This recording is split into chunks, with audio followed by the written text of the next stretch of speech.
But I think people don't realize the connection between the first mile and, the coffee that they ordered that morning, for instance. Rural people who are basically the custodians of this planet. I mean, not only are they protecting the planet, in the sense of biodiversity and such, but they're also feeding the world, literally. And that connection is missed. And I think what happens there is that the first mile becomes slightly disregarded.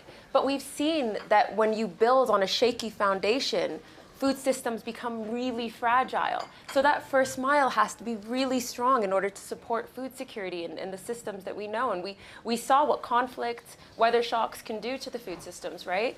So I think it's just that disconnect, really. What about new investment models, Alvaro? What's needed? What kind of returns on investments are possible, do you think?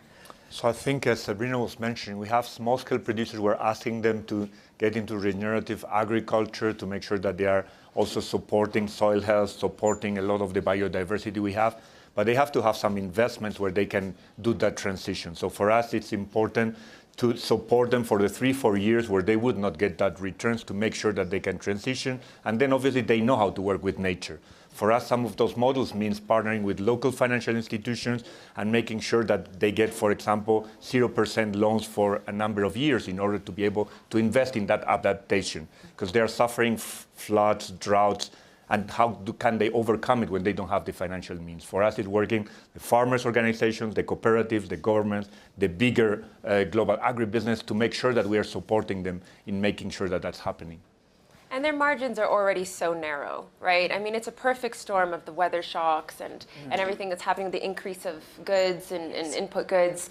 And there's no room for any more pushback on rural people. They really just cannot take any more. And that's why investment in them is so important. But what I love most about IFAD is that return, it's evidence-backed. It's there. In communities where they have looked for the data, there's 30% increase in income, 30% increase in production, 30+% increase in connection to activity or into the markets. It's evidence-backed. And if you include the private sector, it quadruples, doesn't it? I mean, I should look to the expert for the numbers. But it's just makes good business sense. There's a clear return on the investment. IFAD is doing the de-risking. So it really is a no-brainer. Saying that, Sabrina and Alvaro, why then do you think it hasn't translated? Well, I think it's a very challenging, actually complex problem. We have that the 1 out of 10 people in the world cannot feed themselves, and most of them are in these rural areas. So actually they do not have the access many times to the water, to the finance, to the insurance.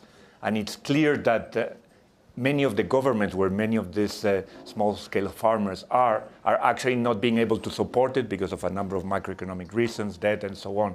So it's difficult to broker these relationships. There's also a matter of trust, a matter of how do you connect the bigger businesses with them, making sure that they're also getting a return.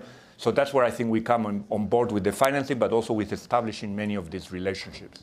And do you think maybe as well, I think we only think, one of the challenges for sure in food systems is that we only think of it as an economic issue or a political issue when there's a food crisis or a climate shock or conflict.